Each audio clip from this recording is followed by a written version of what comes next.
Hey, c'est tous les deux, aujourd'hui on se retrouve pour une review d'actualité, pour une fois, avec la présentation de mon premier Legacy, qui est le Core Class Iguanus.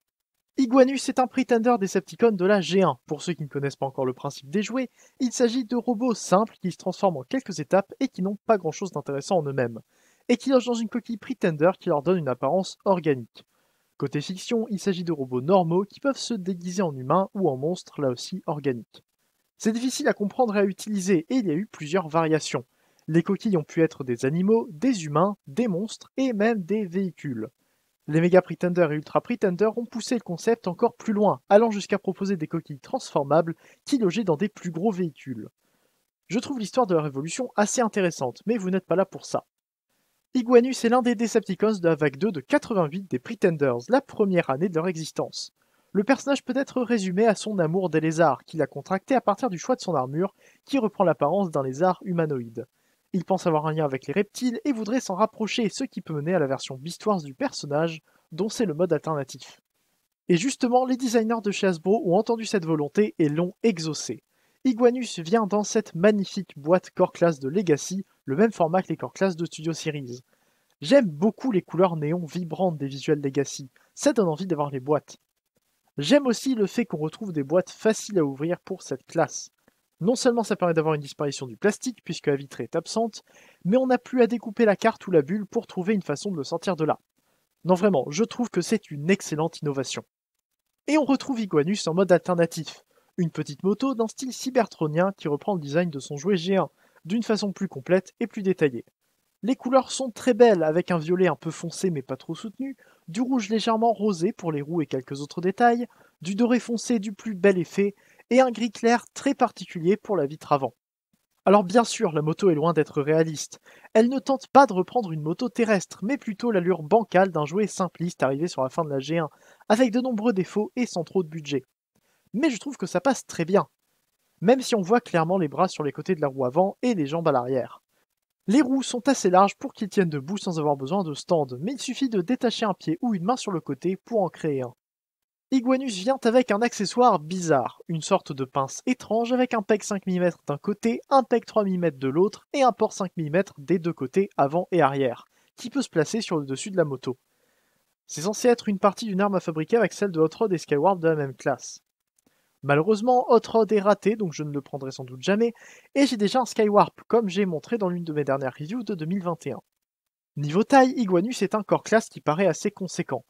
Il n'est pas plus volumineux qu'un autre représentant de sa classe, mais en main, il me semble assez massif. Ils se sont bien amusés pour cette transformation.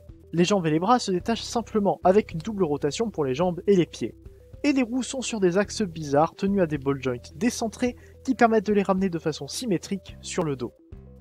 Enfin, la vitre s'ouvre et s'abaisse dans le dos pour maintenir les roues. J'ai deux choses à noter ici. Déjà, le cran pour bien placer la vitre en mode alternatif est très solide. Il faut aller assez loin pour que la vitre se referme bien, mais ça peut faire très peur la première fois. Ensuite, le ball joint qui tient la roue arrière n'est pas la même pièce que sur le dos. Il est tenu par un axe métallique au dos. J'ai vraiment cru avoir quasiment cassé le col du ball joint lors de ma première transformation, mais c'était juste l'axe qui était visible. Une énorme frayeur pour quelque chose que je me dois de présenter ici. Et Iguanus a un mode robot parfait. Enfin, c'est facile de réussir quelque chose auquel personne n'est attaché, et j'ai quand même quelques remarques à faire. Le robot me semble très massif pour un core class. En main, tout seul, il me paraît grand. Et il reprend l'apparence plus notable de ses coquilles Pretender, ce qui est la bonne chose à faire. Les détails sont là, les proportions sont très bonnes, et il est très coloré. C'est franchement un très bon robot. La tête d'Iguanus est peut-être un peu trop plate. C'est correct par rapport à la coquille G1, mais j'aurais peut-être préféré un museau plus avancé comme on voit sur le côté de la boîte. Mais à part ça, je la trouve très réussie. Le torse avec le rouge et le doré au-dessus d'une ceinture peinte me plaît beaucoup. Ce sont les détails G1 et c'est parfait. Et le reste mélange organique et mécanique pour quelque chose qui n'est pas totalement G1 ni Beast Wars non plus et qui n'est pas transmétal. Même le backpack est réussi, avec la vitre qui sépare très bien des roues qui ne semblent pas bouger autant pour la transformation. Concernant les articulations, Iguanus est l'un des meilleurs core class. La tête est sur ball joint, mais un peu limitée quand ce n'est pas sur les côtés. Les épaules, coudes, hanches, genoux et même chevilles sont sur ball joint également, pour des articulations qui, à la différence des Core Class Kingdom, ne sont pas gênées par des cols carrés qui empêchent la rotation lorsqu'on commence à les plier. Les genoux sont les plus impactés par ça, mais ça reste assez minime. On a aussi le bassin grâce à la transformation et surtout les chevilles. Un peu comme Rat Trap Kingdom, mais en beaucoup mieux puisqu'il n'y a pas de problème de solidité imparfaite et inégale entre différentes articulations.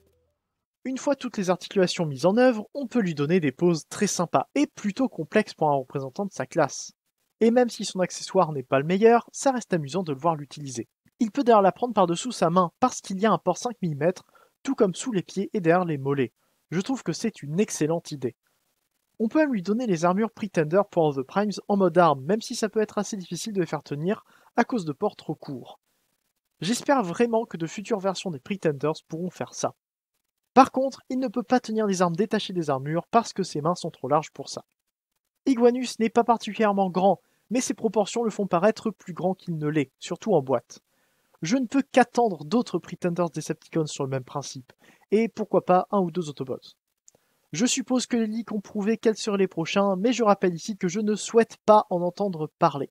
Pour parler de mes idées et mes attentes, je veux bien sûr Skullgreen, Bombburst et Octopunch que j'ai déjà en Power of the Primes.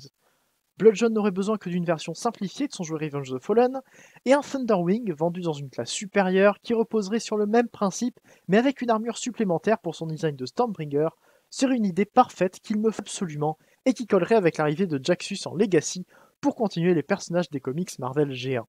Et je n'ai pas grand chose de plus à dire sur Iguanus. Il sort un peu de nulle part puisque les Pretenders ne sont pas la première équipe à laquelle on penserait. Et je trouve la réimagination parfaite.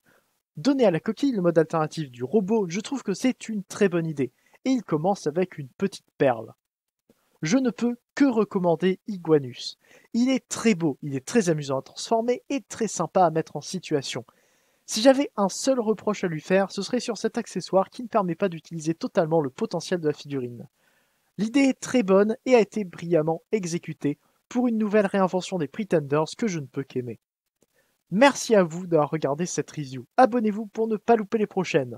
Faites un tour sur l'Arche sur Discord pour discuter avec le fandom francophone et sur mon Utip si vous voulez soutenir ma chaîne. On se retrouve bientôt pour une prochaine vidéo. C'était Hider, fin de fin un jour, fin de fin un autre jour et salut.